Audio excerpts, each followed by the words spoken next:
Hi అండి అందరికీ. ఈరోజు నేను మీకు హైదరాబాద్ టు మేడారం సమ్మక్క సారక్క దగ్గరికి వెళ్ళే రూటు చెప్పబోతున్నాను. నేనైతే ఇప్పుడు మెహదీపట్నం నుండి స్టార్ట్ అయ్యాను.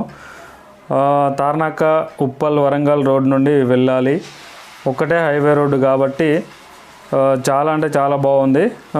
మేడారంకి మొత్తం ఇక్కడ నుండి 260 కిలోమీటర్లు వస్తుంది. రోడ్డు కూడా చాలా నీట్గా ఉంది. గతంలో కాకుండా ఇప్పుడు చాలా నీట్గా ఉంది. డబుల్ రోడ్ వేశారు, మనం కొంచెం తొందరగా వెళ్ళవచ్చు. వరంగల్ లోపలికి వెళ్ళాల్సిన అవసరం ఉండదు, డైరెక్ట్గా రోడ్డు వేశారు. నెక్స్ట్ మనము ములుగు డిస్టిక్కి రీచ్ అయ్యాము. ములుగు కంటే ముందు ఒక గుడి వస్తుంది, లెఫ్ట్ సైడ్లో కొంచెము అప్పులో ఉంటుంది కాబట్టి చూసుకోగలరు. ఇక్కడ 2 గద్దెలు ఉంటాయి. చాలా పబ్లిక్ ఉన్నారు చూడండి. మీరు కూడా ఇటు వచ్చినప్పుడు ఈ గద్దెల చుట్టూ 2 వైపులా పెట్టారు. ఇది మొత్తం హైవే రోడ్డుగా ఉంది. హైవే రోడ్డు పక్కనే ఉంటుంది చూడండి. అంటే మనం హైవే రోడ్ నుంచి కాకుండా ఈ లెఫ్ట్ సైడ్లో ఇక్కడ మొత్తం చూసుకోగలరు. ఇక్కడ నుంచి హైవే రోడ్డు మొత్తము చాలా బాగుంది. ఎంట్రన్స్ ఆ లెఫ్ట్ సైడ్లో ఉంటుంది. ఇక్కడ లోపల చూసుకున్నట్లయితే లెఫ్ట్ సైడ్ ఒక గద్దె పెట్టారు, సమ్మక్క వాళ్ళది. ఇక్కడ ఈ నుంచి కొంచెము మనము లెఫ్ట్ చూసినట్లయితే కార్ పార్కింగ్ ఉంటుంది. ఈ కార్ పార్కింగ్ నుంచి కొంచెం ముందుకు వెళ్ళాలి.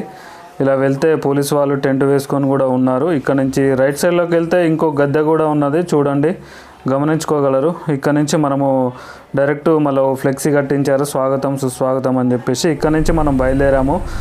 బయలుదేరిన తర్వాత ఇక్కడ రోడ్డు ఇలా ఉంటుంది అనమాట. ఓన్లీ 2 వేనే, మధ్యలో డివైడరు అలాంటివి ఏముండవు. ఇక్కడ నుంచి డైరెక్ట్గా వెళ్ళొచ్చు. మధ్యాహ్నం టైం అయింది కాబట్టి ఎండ చాలా అంటే చాలా బాగా కొడుతుంది.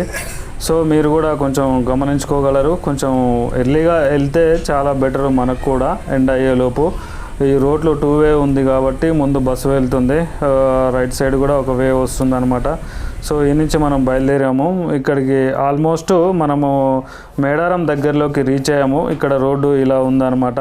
ఇక్కడ ఆల్రెడీ చాలామంది పబ్లిక్ కూడా లెఫ్ట్ సైడు రైట్ సైడు వంటలు చేసుకోవడము, వెహికల్స్ ఆపుకోవడము చేసుకున్నారు. మనకు కొంచెం దూరంలో ఉన్నాం కాబట్టి మనం ఇప్పుడు దగ్గరలోకి వెళ్తున్నాము. ఇక్కడికి ముందుగా వెళ్ళగానే ఇక్కడ స్టార్టింగ్లో ఒక గేటు పెట్టారు, పోలీసు వాళ్ళు ఆపుతున్నారు. ఇక్కడ మనకు వివిఐపి పార్కింగ్ అనేసి రైట్ సైడ్లో వెళ్ళొచ్చు. వివిఐపి టికెట్ ఉన్న వాళ్ళు డైరెక్ట్ లోపలికి వెళ్ళొచ్చు. ఇక్కడ మనం చూసుకున్నట్లయితే రైట్ సైడ్లో ఇలా ఉంటుంది దారి. ఈ దారి గుండా మనం వెళ్తే డైరెక్ట్ గద్దెల దగ్గరికి వెళ్తామన్నమాట. సో ఇక్కడ వివిఐపి టికెట్స్ ఉన్నవారు మాత్రమే లోపలికి డైరెక్ట్ వెళ్ళొచ్చు, వాళ్ళకి పర్మిషన్ ఇస్తున్నారు. సో మనం పార్కింగ్ దగ్గరికి వచ్చేసాము. ఈ పార్కింగ్ దగ్గర ఇలా కార్లన్నీ పార్క్ చేసుకోవాలి. ఈ లెఫ్ట్ సైడ్లో పోలీసు వాళ్ళు ఉంటారు, ఎవరిని కూడా కారు లోపలికి అలౌడ్ చేయనియట్లేదు. ఇక్కడ పెద్దవాళ్ళు చిన్నపిల్లలు ఎవరైనా ఉన్నట్లయితే నడవలేని వాళ్ళకి కూడా ఆటోలు అవైలబుల్గా ఉన్నాయి. ఈ ఆటో ఎక్కేసి డైరెక్ట్ గద్దెల దగ్గర కానీ జంపన్న వాగు దగ్గర కానీ వెళ్ళొచ్చు. అది మనం చూసుకోగలము. చిన్న బ్రిడ్జ్ ఉంటుంది, ఈ బ్రిడ్జి దాటి రైట్ సైడ్లోకి వెళ్ళాలి. వెళ్ళగానే గద్దెలకు దారి అని ఇలా డైరెక్షన్ కనిపిస్తాయి, ఇటువైపు వెళ్ళాలి మనము. ఇలా వెళ్ళిన తర్వాత కొంచెం ముందుకు వెళ్ళిన తర్వాత రూములు కూడా కిరాయికి ఇవ్వబడును అని చెప్పేసి రూములు కూడా అవైలబుల్గా ఉంటాయి, స్టే చేయడానికి అక్కడ వీలుగా ఉండొచ్చు. ఒకే రోజు కాబట్టి కొంచెం 2 డేస్ అయితే బాగుంటుంది. సో మనం లోపల దగ్గరికి వచ్చేసాము, గద్దెల దగ్గరికి. ఇక్కడ ఎత్తు బంగారం అని బోర్డు పెట్టారు. ఇక్కడ నుంచి మనం బంగారం తీసుకొని లోపలికి వెళ్ళొచ్చు. ఇక్కడ 4 స్తంభాల ఒక పోల్ ఉంటుంది, రూట్ల పోలు. ఇక్కడ గుడి చిలకల గుట్ట అని ఉంటుంది.